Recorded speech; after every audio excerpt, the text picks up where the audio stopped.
안녕하세요. 오늘도 사연살롱을 찾아주셔서 감사합니다. 경기도에 살고 있는 50대 초반의 여성이에요.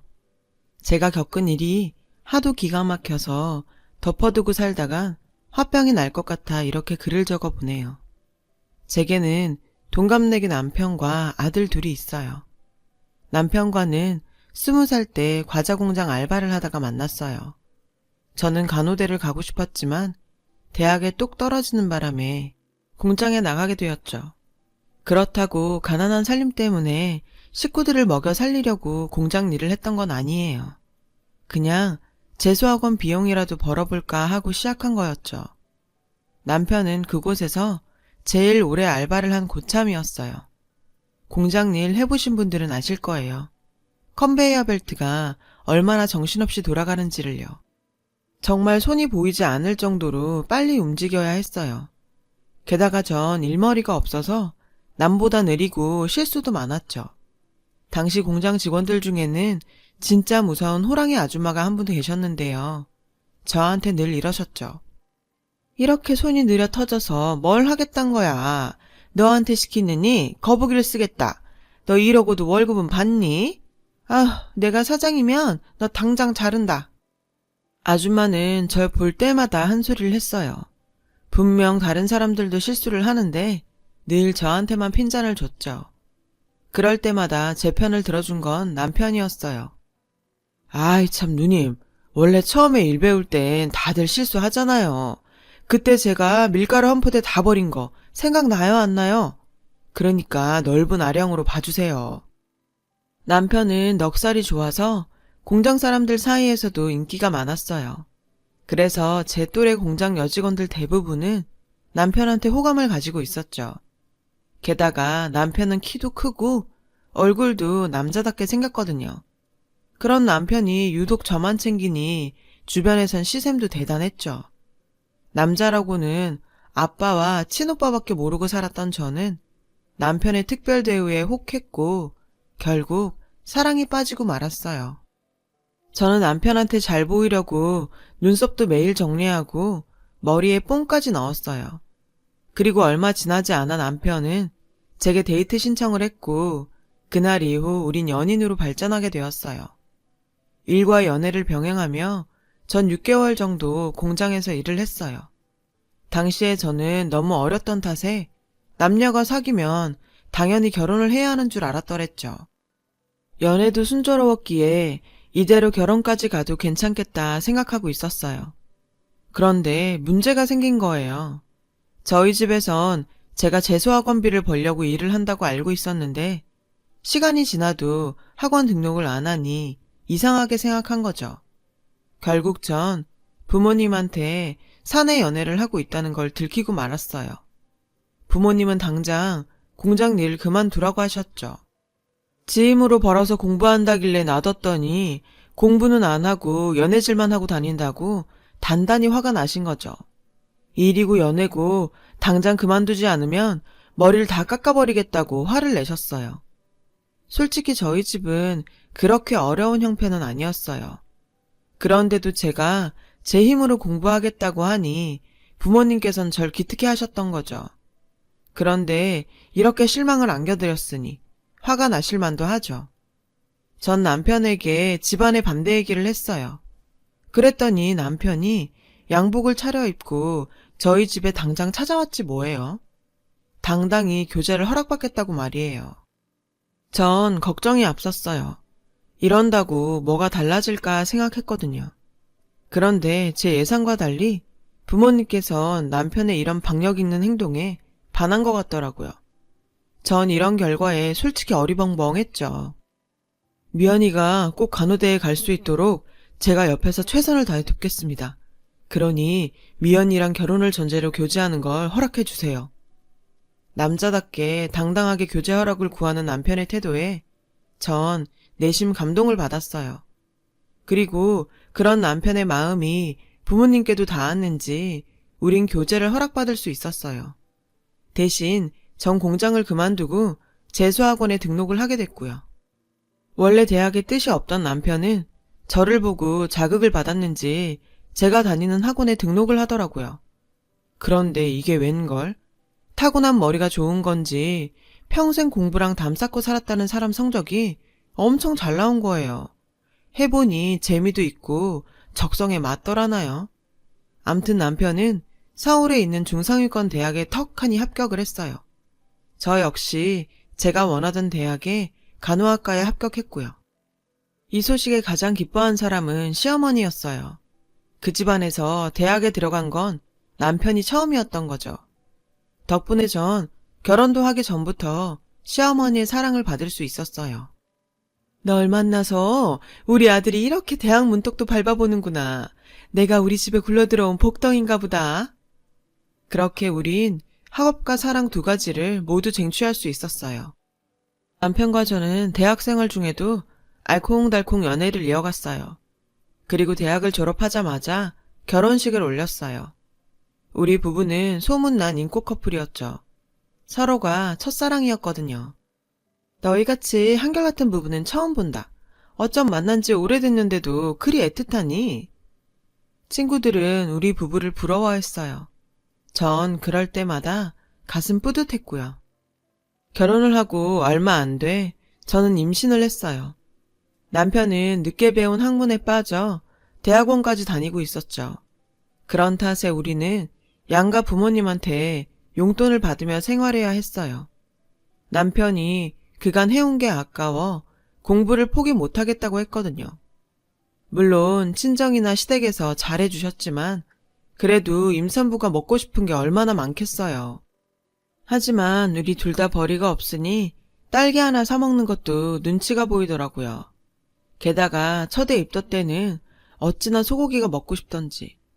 원래 임신을 하면 생전 안 먹던 음식이 땡긴다고 하잖아요. 그러던 어느 날이었어요. 글쎄 남편이 소고기 등심을 사왔지 뭐예요. 주머니 사정이 뻔한데 말이죠. 여보, 돈이 어디서 나서 이 비싼 소고기를 사왔어? 남편은 꽁돈이 좀 생겼다면서 어서 먹으라고 하곤 자긴 입도 대지 않더라고요. 나중에 알고 보니 남편이 저를 위해 아끼던 책을 판 거였죠. 정말 눈물나게 고맙더라고요. 그래서 전 남편의 꿈을 꼭 이뤄주리라 결심했어요. 남편의 꿈은 대학 교수였거든요. 그러자면 유학은 필수였죠. 전 출산 이후 대학병원에서 간호사로 들어갔어요. 그리고 간호사 일을 하며 번 돈으로 남편을 독일로 유학을 보냈죠. 자신의 책까지 팔아가며 절 챙겼던 남편을 생각하면 아까울 게 없었어요. 몸은 힘들었지만 그래도 행복했죠. 우린 그렇게 장거리 결혼 생활을 하게 되었고 그 와중에도 남편이 잠깐 한국에 들린 사이를 틈타 둘째도 임신했어요. 임신 중에도 병원 일을 그만둘 수는 없었어요. 유일한 수입원이었으니까요. 얼마 뒤 전 남편 없이 혼자 둘째 아들을 낳았어요. 주변 사모들 옆에 있는 남편들을 보면 부럽긴 했지만 남편이 교수가 된다면 이런 외로움쯤은 아무것도 아니라고 생각했죠. 독일에서 학위를 딴 남편은 한국에서 돌아와 대학에서 시간 강사 생활로 시작을 했어요. 전 여전히 육아와 병원 일을 병행했고요. 물론 시어머님이 절 많이 도와주셨죠. 독일에서 돌아온 남편은 제게 정말 잘했어요. 자신의 뒷바라지를 해준 제게 많이 고마웠던 모양이에요. 전교수만 되면 고생 끝이라며 절 위로했고 전 또 그 말에 좋아라 했죠. 남들은 돈으로 교수 자리를 샀네 어쩌네 하는데 제 남편은 정말 자기 능력 하나로 정교수가 됐어요.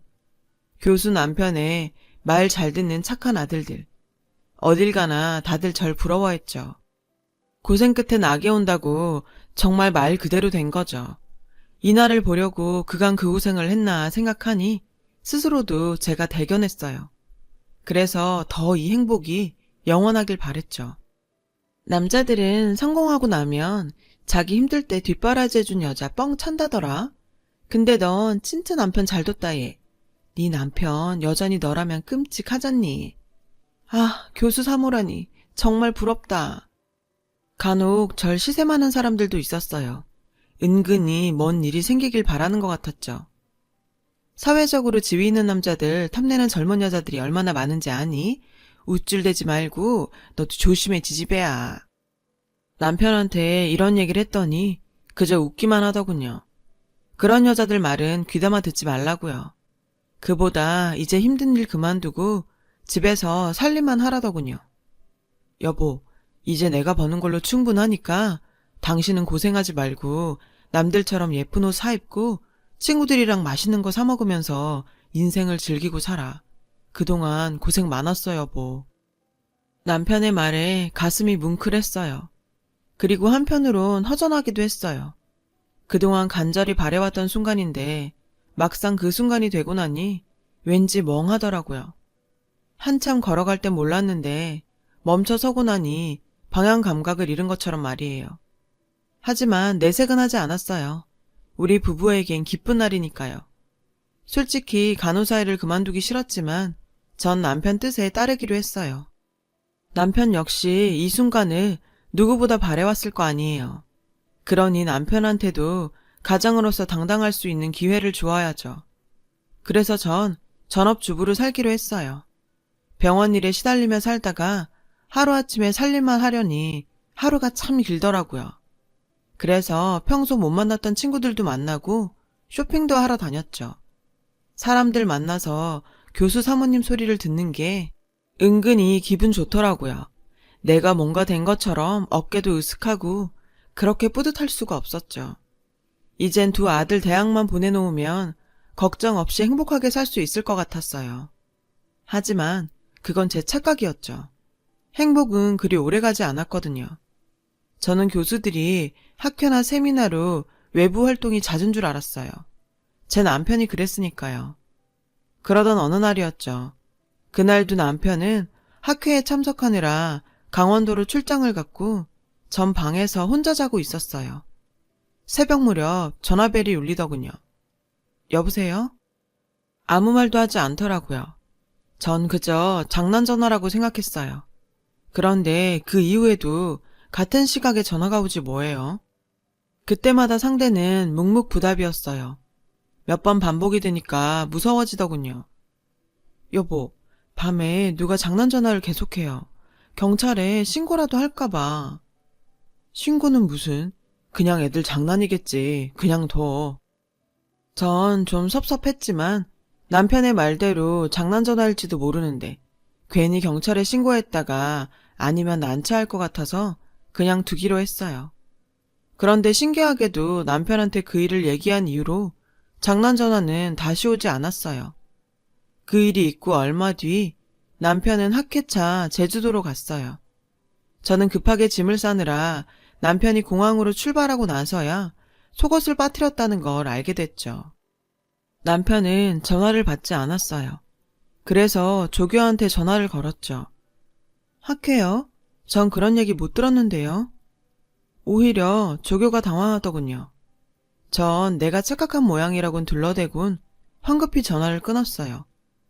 이 일로 학교에 안 좋은 소문이라도 나면 안 되니까요. 전 방안을 서성이며 온갖 상상을 했어요. 그간 남편의 행적도 의심이 됐죠. 남편의 서재로 들어가 컴퓨터를 켰어요.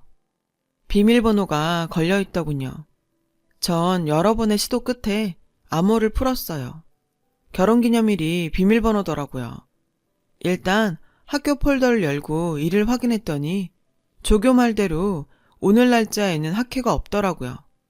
참담했어요. 누구보다 믿었던 남편이었는데 이렇게 배신을 때릴 줄은 몰랐으니까요. 의심이 의심을 낳듯이 전 남편의 모든 행적이 의심스러웠고 그래서 하루 종일 남편의 컴퓨터를 샅샅이 뒤졌어요.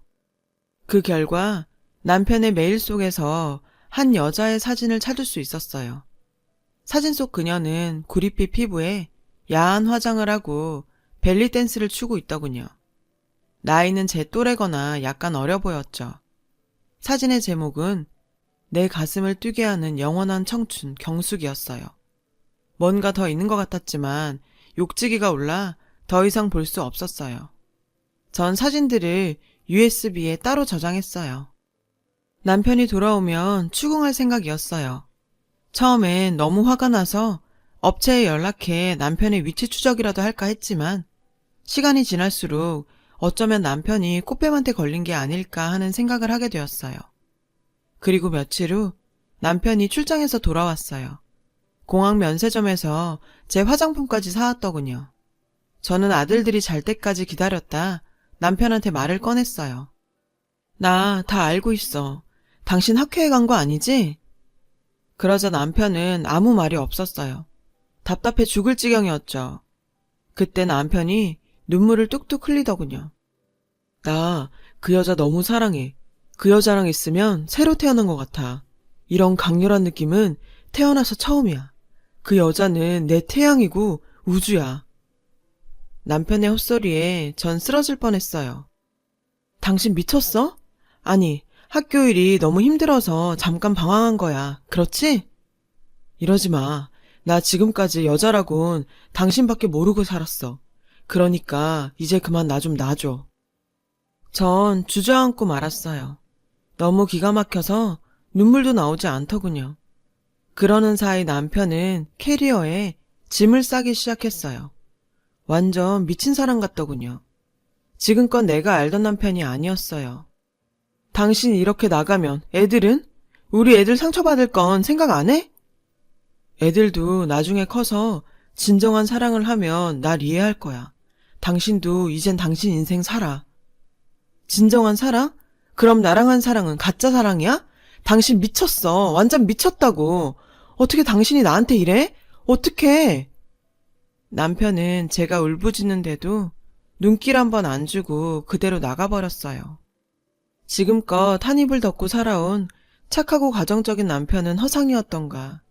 마치 내 인생 전체를 사기당한 것 같았죠. 무엇보다 견고할 줄 알았던 내 가정은 그렇게 한순간에 무너져 버렸어요. 남편은 제 만류에도 집을 나갔고 전 남복이 창피해서 어디에도 이 사실을 알리지 못했어요. 그리고 다음날 남편이 문자로 이혼 통보를 해왔더군요. 그제서야 전 정신이 번쩍 들었어요. 그래서 전 남편과 만나는 여자의 정체를 캐기로 했어요. 먼저 USB로 옮겨놓은 사진들을 다시 확인했죠. 몇 번의 서칭을 통해 여자의 정체는 손쉽게 알아낼 수 있었어요. 꽤 알려진 인물이더군요. 덕분에 사진을 많이 찾을 수 있었어요. 벨리댄스뿐만 아니라 노래도 하고 그림도 그리는 자칭 종합예술가더군요. 그러던 중 누군가 블로그에 올려놓은 글을 찾을 수 있었어요. 그 여자에 대한 일종의 짧은 정리였죠. 인도 여행을 좋아하고 새처럼 자유로운 영혼이라 한 사람과 오래 연애할 수 없다고 적혀 있더군요. 전 그걸 보고는 다행이라는 생각이 들었어요. 그 여자가 어떻게 벌어먹고 사는지는 모르겠지만 저희 남편과 그리 오래 만날 것 같진 않더라고요. 그래서 전 남편이 용서만 구하면 모든 걸 잊고 다시 받아주겠다는 바보 같은 생각을 했어요. 하지만 남편은 달랐죠. 남편은 저와의 이혼을 원했거든요. 등기로 이혼 서류까지 보냈더라고요. 제가 반응이 없자 전화까지 해서 지금 사는 아파트와 차는 줄 테니 제발 이혼만 해달라고 울면서 애원하더군요. 전 서류를 안고 하염없이 울었어요.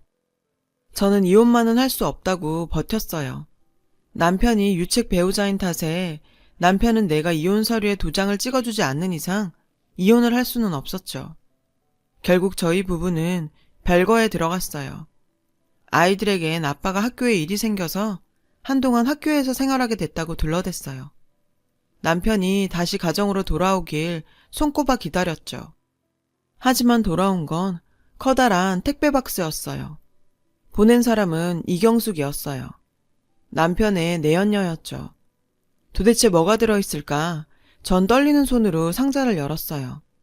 박스엔 커다란 액자가 들어있더군요. 그런데 그 안에 든 사진을 본 저는 심한 충격을 받았어요. 우왕청심환까지 먹을 정도로요. 남편의 누드 사진이었거든요. 남편은 씨로라기 하나 두르지 않은 채 카메라를 향해 온갖 개품을 잡고 있었죠. 평생 봐왔던 남편의 나체지만 정말 더러웠어요.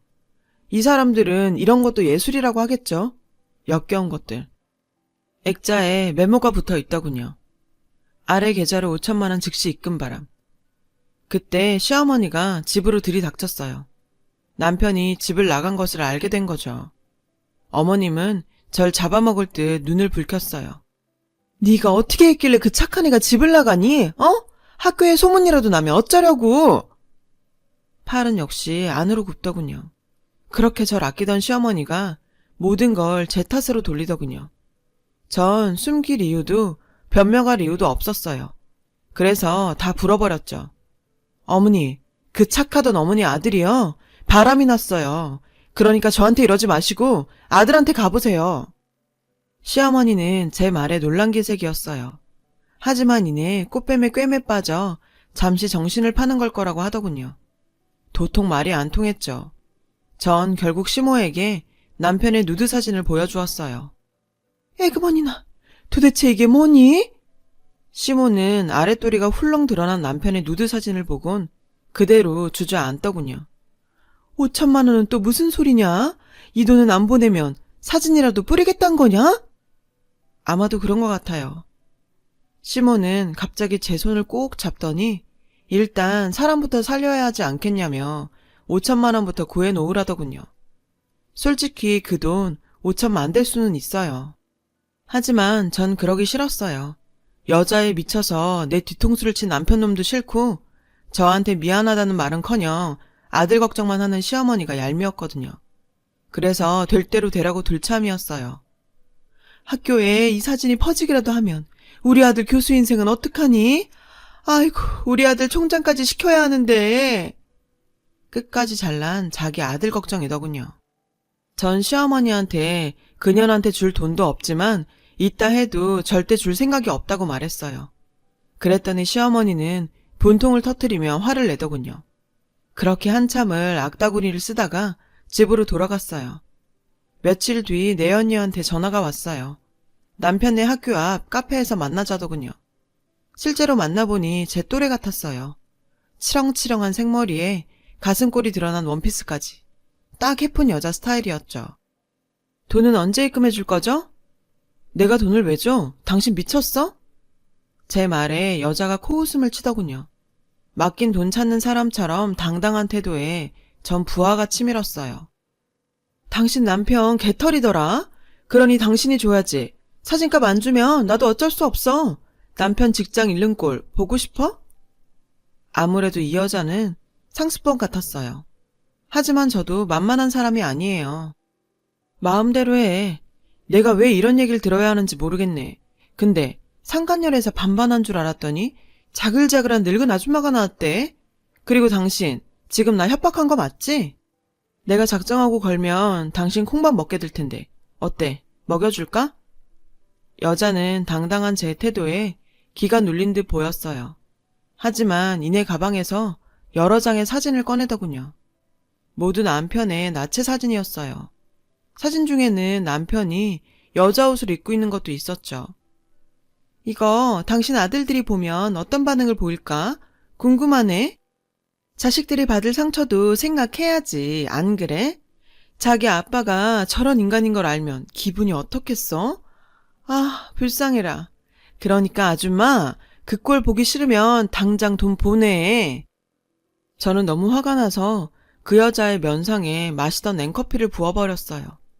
그때 카페로 남편이 뛰어들어왔어요. 남편은 땀을 뻘뻘 흘리고 있더군요. 여보. 남편은 절 보고는 놀랐어요. 그때 학생 몇몇이 남편을 보곤 인사를 했어요. 상황이 상황인지라 남편은 당황했죠. 그러자 여자는 미친 듯이 웃었어요. 나한테 이런 짓을 하고도 무사할 줄 알아? 당장 사과해. 여자가 절 똑바로 쳐다보며 사과하라고 소리쳤어요. 전 무시하고 가려고 했죠. 그런데 남편이 절 잡더군요.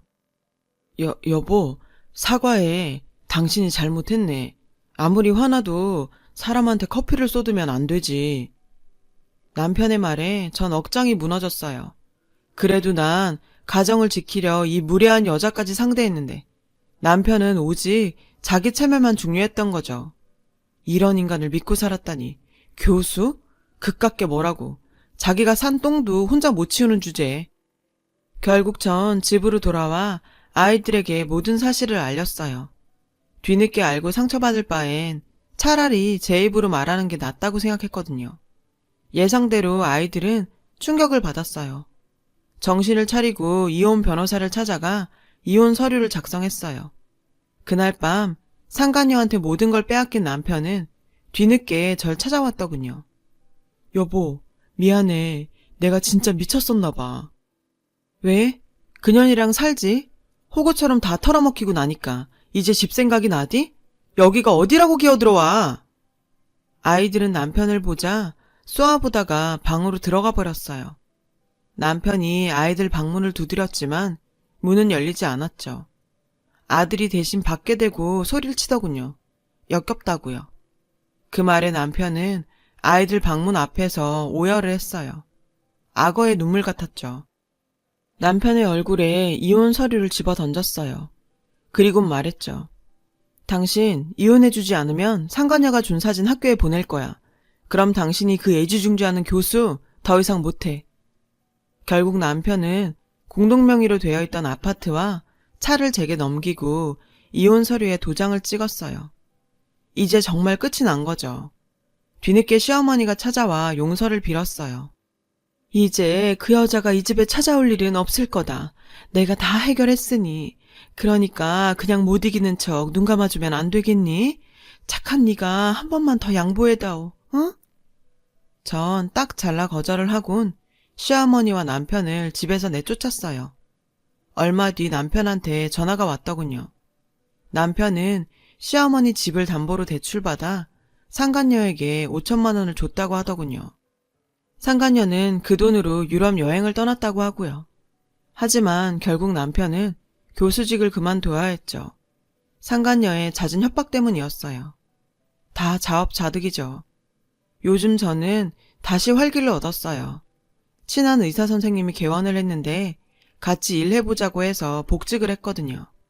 누구 엄마, 누구의 부인이 아닌 제 이름으로 당당히 살게 되니 힘이 나더라고요. 역시 인생은 내 이름으로 인생을 살아야 가장 행복한 건가 봐요. 여러분도 누구의 인생이 아닌 자신만의 인생을 사시길 바래요. 여러분, 사연 댓글에 응원과 현명한 조언 부탁드려요. 좋아요와 구독은 저에게 큰 힘이 됩니다. 오늘도 좋은 일 가득하세요.